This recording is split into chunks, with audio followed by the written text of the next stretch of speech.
வணக்கம் நண்பர்களே. சமீபத்தில் நடிகை வித்யா பாலன் அவங்க நான் வெயிட் குறைக்கிறதுக்கு ரொம்ப சிரமப்பட்டேன், ஆனால் நான் ஒரு ஆன்டி இன்ஃப்ளமேட்டரி டயட் எடுத்தேன், அதுக்கப்புறம் என்னோட வாழ்க்கை முறையே மாறிடுச்சு, நான் எக்ஸசைஸ் கூட பண்ணி 1 வருஷம் ஆச்சு, ஆனால் சூப்பராக வெயிட் குறைஞ்சிட்டேன் அப்படின்னு ஒரு பேட்டி கொடுத்துருந்தாங்க. அதை பற்றி பரவலாக நிறைய பேர் கேள்வி கேட்டாங்க, சந்தேகம் கேட்டாங்க. ஸோ அதை பற்றின விளக்கம் தான் இந்த காணொலியில் இருக்குது, பார்க்கலாம் வாங்க.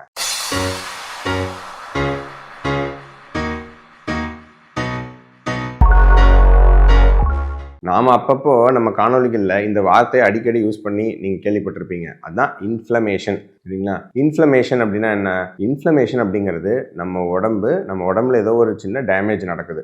அது ஒரு காயங்களாக இருக்கலாம், அல்லது ஒரு கிருமி அட்டாக் பண்ணலாம். ஸோ ஏதோ ஒரு சின்ன டேமேஜ் நடக்குது அப்படின்னா அதை எதிர்க்கிறதுக்காக உடம்புல உருவாகிற இம்யூன் ரியாக்ஷனோட ஒரு பார்ட் தான் இன்ஃப்ளமேஷன். சரிங்களா? ஸோ இன்ஃப்ளமேஷன் ஒரு கிருமி ஒரு இடத்துல அட்டாக் பண்ணுது, ஒரு சின்ன புண்ணு காஸ் பண்ணியிருக்கு அப்படின்னா அந்த இடத்துல நிறைய இன்ஃப்ளமேட்டரி சைட்டோகைன்ஸ் அப்படின்னு வரும். இப்போ நம்ம ஒரு காயானா நமக்கு வீக்கம் வருது, அந்த இடத்துல வலி இருக்குங்கிறோம், அந்த இடத்துல செவந்து போயிருக்குங்கிறோம். இதெல்லாம் எதனாலனா இன்ஃப்ளமேஷன் அப்படிங்கிற ஒரு கெமிக்கல் ப்ராசஸ் அந்த இடத்துல நடக்கும். அந்த இடத்துல நிறைய வெள்ளை அணுக்கள், அப்புறம் வேற நிறைய அணுக்கள்லாம் வரும். அப்புறம் அது தாண்டி சைட்டோகைன்ஸ் அப்படின்னு சொல்லக்கூடிய சில கெமிக்கல்கள்லாம் அங்கே இருக்கும். ஸோ இதெல்லாம் சேர்ந்து தான் அங்கே வலி, வீக்கம் இதெல்லாம் ஏற்படுத்துது. இதுதான் சுருக்கமாக சொல்லணும்னா இன்ஃப்ளமேஷன்.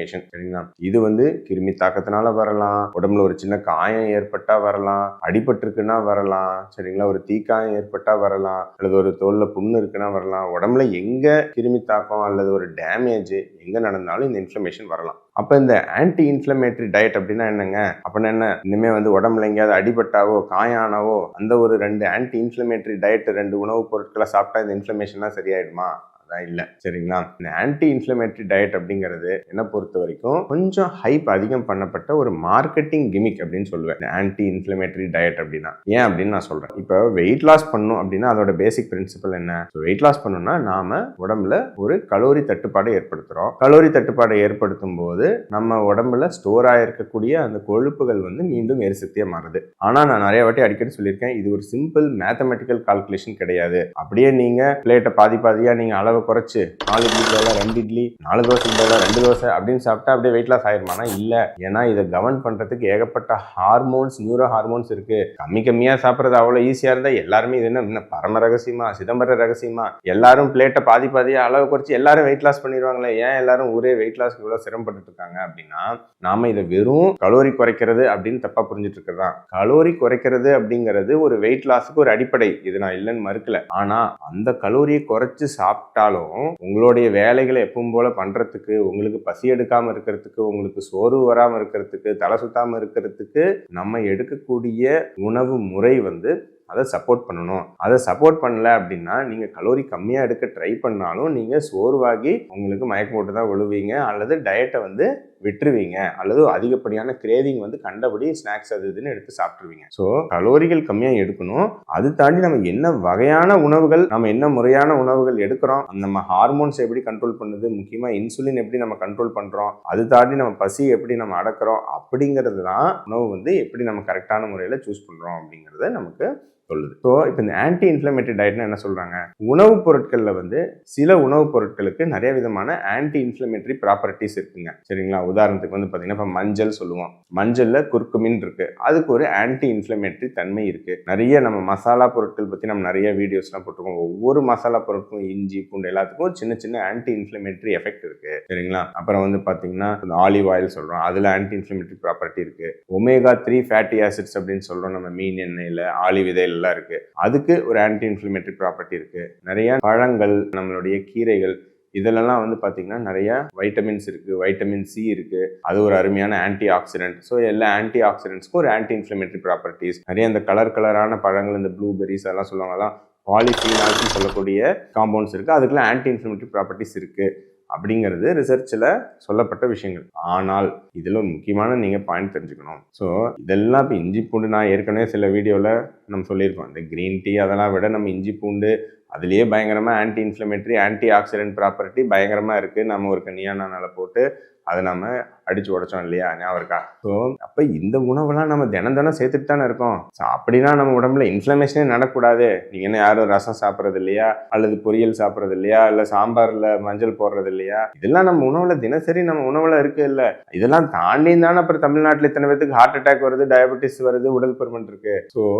இதோடைய எஃபெக்ட் கொஞ்சம் மிகைப்படுத்தப்பட்டது அப்படிங்கிறத நீங்கள் ஞாபகம் வச்சுக்கணும். சரிங்களா? அப்படின்னா என்னன்னா, ஒரு உணவு இருக்கு, அதுக்கு ஒரு ஆன்டி இன்ஃப்ளமேட்டரி தன்மை இருக்குது, கொஞ்சமாக இருக்குது. மேபி ஒரு இஞ்சிக்கு, பூண்டுக்கு, மஞ்சளுக்கு, அல்லது நீங்கள் சொல்கிற காஸ்ட்லியான பெர்ரிஸு, அது எல்லாத்துக்கும் இருக்குது, கொஞ்சம் இருக்குது. அதை மட்டும் தினமும் 2 சாப்பிட்டு வந்தால் உடம்புல இருக்கிற இன்ஃப்ளமேஷன்லாம் காணாமல் போயிடும். உடம்புல அப்படியே காயம் ஏற்பட்டால் மார்வெல் அவெஞ்சர்ஸ் மூவிஸ்லாம் காமிக்கணும், அப்படியே தானாக காயங்கள்லாம் ஆறிடும். அதெல்லாம் நடக்குமா? அதெல்லாம் கிடையாதுங்க. ஸோ ஆன்டி இன்ஃப்ளமேட்டரி டயட் அப்படிங்கிறது நான் சொன்ன மாதிரி ஒரு மார்க்கெட்டிங் தான். உண்மையாக நீங்கள் வெயிட் லாஸ் சிரமம் இல்லாமல் பண்ணணும் அப்படின்னா பொதுவாகவே பார்த்தீங்கன்னா நம்ம என்ன சொல்லுவோம், ப்ராசஸ்டு ஃபுட்டு அப்படின்னு சொல்லக்கூடிய நமக்கு நிறைய ரிஃபைன்டு கார்ப்ஸு, நிறைய சர்க்கரை, எண்ணெயில் பொரித்த உணவுகள் இதெல்லாம் அவாய்ட் பண்ண சொல்லுவோம். இதெல்லாம் பொதுவாக இன்ஃப்ளமேஷனை அதிகப்படுத்தும் அப்படின்னு சொல்கிறாங்க. இயற்கையாகவே இதெல்லாம் டயட்டில் நம்ம அவாய்ட் பண்ண சொல்கிறதானே. இதெல்லாம் என்ன டெய்லி 2 பாக்கெட் முறுக்கு சாப்பிடுங்க, மிக்சர் சாப்பிடுங்க, பிஸ்கட் சாப்பிடுங்கன்னா சொல்கிறோம் டயட்டில் இல்லை. அப்புறம் பொதுவாகவே நம்ம என்ன சொல்லுவோம், காய்கறி கீரைகள் நிறையா சாப்பிடுங்க, பழங்கள் தேவையான அளவுக்கு சாப்பிடுங்கன்னு சொல்லுவோம். ஏன்னா இன்சுலின் எதிர்ப்பு தன்மை இருந்தால் ரொம்பவும் பழங்கள் வேணாம், தேவையான அளவுக்கு சாப்பிடுங்கன்னு சொல்லுவோம். இது ஆன்டி இன்ஃப்ளமேட்டரி டயட்னு சொல்கிறாங்க. இதுவும் டிஃபால்ட்டாக நம்ம டயட்டில் சொல்கிற விஷயம் தானே. அப்புறம் பொதுவாகவே ஆரோக்கியமான கொழுப்புகளை நல்லா எடுக்கணும்னு சொல்கிறோம். நம்ம ஃபிஷ் சாப்பிடணும்னு சொல்கிறோம், நட்ஸ் வகைகள் எடுக்கணும்னு சொல்கிறோம். சரிங்களா? இது ஆன்டி இன்ஃப்ளமேட்டரி டயட்னு சொல்கிறாங்க. இதுவும் நம்ம டிஃபால்ட்டாக நம்ம சொல்கிறதானே, நட்ஸ் வகைகள் அதெல்லாம் எடுக்கணும்னு சொல்கிறோம். நல்ல புரதங்கள் எடுக்கணும்னு சொல்கிறோம். சரிங்களா? ஏன்னா இன்சுலினை கட்டுப்படுத்துறதுக்கு, நம்மளை பசியை அடக்கிறதுக்கு நல்ல ப்ரோட்டீன்ஸ் நம்ம உணவில் சேர்க்கறது மிகவும் முக்கியம். ஸோ இதுவும் நம்ம சொல்கிறதானே. பொதுவாக அதிகப்படியான மாவுச்சத்து வேண்டாம், மாவுச்சத்தை நம்ம குறைங்க அப்படின்னு சொல்கிறோம். ஸோ ஆன்டி இன்ஃப்ளமேட்டரி டயட் அப்படிங்கிறது என்னென்னலாம் பொதுவாக சொல்லப்படுதோ இதெல்லாம் டிஃபால்ட்டாகவே நம்ம டயட்டில் சொல்கிறதானே. காய்கறி சாப்பிடுங்க, பழங்கள் சாப்பிடுங்க, ப்ரோட்டீன் சாப்பிடுங்க, ஆரோக்கிய கொழுப்புகள் சாப்பிடுங்க, மாவு சத்து, சக்கரை சத்தை கொஞ்சம் குறைங்க. இது டிஃபால்ட்டாக சொல்கிறது தானே. என்னன்னா நார்மல் ஒரு கரெக்டான டயட் அப்படின்னு சொல்லாமல் அப்படி ஒரு anti inflammatory diet, cut curing diet, cut healing diet அப்படின்னு கொஞ்சம் சால்ஜாப்பு போட்டு 4 வார்த்தைகளை போட்டால் அது ஒரு புதுவிதமான ஒரு விஷயமா மாறுது. இவ்வளோதாங்க விஷயம். மற்றபடி ஆன்டி இன்ஃப்ளமேட்டரி டயட் அப்படிங்கிறது என்னமோ ஒரு வித்தியாசமான டயட்லாம் இல்லை. பொதுவாக நம்ம சொல்லப்படுற மாவுச்சத்தை குறைச்சி, ரிஃபைன்டு மாவுச்சத்துக்களான சர்க்கரைகள், அப்புறம் இந்த மாதிரி பொருட்கள்லாம் குறைச்சி, அப்புறம் எண்ணெயில் பொரித்த உணவுகளை தவிர்த்து, நல்ல காய்கறி கீரைகளை அதிகம் எடுத்து, தேவையான அளவுக்கு புரதங்கள், ஆரோக்கியமான கொழுப்புகள் எடுக்கிறதாவே ஒரு டயட் தான். உடம்புல நீங்கள் தெரிஞ்ச வேண்டிய விஷயம் என்னன்னா, உடல் பருமனும் அது சார்ந்த இன்சுலின் எதிர்ப்பு தன்மை, சர்க்கரை நோய், இந்த PCOS, ஃபேட்டி லிவர்லாம் சொல்றீங்களா, இதுதான் இருக்கிறதுலயே இன்ஃப்ளமேஷன் அதிகம் பண்ணக்கூடிய விஷயங்கள். ஸோ நீங்க ஏதோ ஒரு உணவு போட்டு இதெல்லாம் சரி பண்ணணும் அப்படின்னு நினைக்க முடியாது. என்கிட்ட கூட நிறைய பேர் டயட் இருக்கிறவங்க கேட்பாங்க, சார் மஞ்சள் சாப்பிட்டா அப்படியே இன்ஃப்ளமேஷன்லாம் சரியா போயிடுமா அப்படின்னு கேட்பாங்க. எல்லாம் ஒரு ஹெல்ப் பண்ணலாம். அடிப்படையில் நீங்க சரியான உணவு முறை இருந்து தேவையான அளவு உடற்பயிற்சி, சரிங்களா, டயட் ரொம்ப இம்பார்ட்டன்ட் வெயிட் லாஸ்ல 80%, சரிங்களா, பிசிக்கல் ஆக்டிவிட்டி ஒரு கம்மி ரோல் தான் வெயிட் லாஸ்ல. பட் இருந்தாலும் கரெக்டான உடற்பயிற்சி நம்மளுடைய ஃபிட்னஸ்க்காகவும், கார்டியோ நம்ம ஆக்டிவிட்டிக்காகவும், நம்மளுடைய மசில்ஸ் கெயின் ஆகிறதுக்கும் அதுவும் உடற்பயிற்சியும் பண்ணி நாம வெயிட் குறைக்கிறோம், உடல் பருமனை குறைக்கிறோம், உடம்புல இருக்கக்கூடிய அதீத கெட்ட கொழுப்புகளை நம்ம குறைக்கிறோம்னா இதுதான் இருக்கிறதுலயே நம்ம உடம்புல இருக்கக்கூடிய இன்ஃப்ளமேஷனை குறைக்கக்கூடிய வல்லமை பெற்றது. அதனால ஏதோ ஒரு உணவு பொருள்ல நம்ம எப்பவும் சொல்றதுதான், ஒரு சூப்பர் ஃபுட் இருக்கு, இது இன்ஃப்ளமேஷனை குறைச்சிடும் அப்படிலாம் ஒன்றும் கிடையாது. கரெக்டான நீங்க பேலன்ஸ்ல எடுங்க, கரெக்டான நம்ம பேலன்ஸ்ல எடுத்து நீங்க உடல் பருமனை குறைங்க, இன்சுலின் எதிர்ப்பு தன்மை உடம்புல குறைங்க, அதுதான் இருக்கிறதுலே உடம்புல இன்ஃப்ளமேஷனை குறைக்கும். மற்றபடி இந்த ஆன்டி இன்ஃப்ளமேட்டரி டயட்டுங்கிறது நம்ம எப்பவும் சொல்ற விஷயத்தையே கொஞ்சம் பாலிஷ் போட்டு, கொஞ்சம் இஎம்பி தலைக்கு அப்படியே கொஞ்சம் மாலிஷ் பண்ண மாதிரி அப்படியே ஒரு பாலிஷ் போட்ட ஒரு புது வார்த்தை அப்படின்னு தான் என்னுடைய கருத்து. மற்றபடி நம்ம எப்பவும் சொல்கிற கான்செப்டை நீங்கள் கரெக்டாக கடைபிடிச்சாவே போதும், உங்கள் உடம்புல இருக்கிற இன்ஃப்ளமேஷன் எல்லாம் நல்லாவே குறையும்.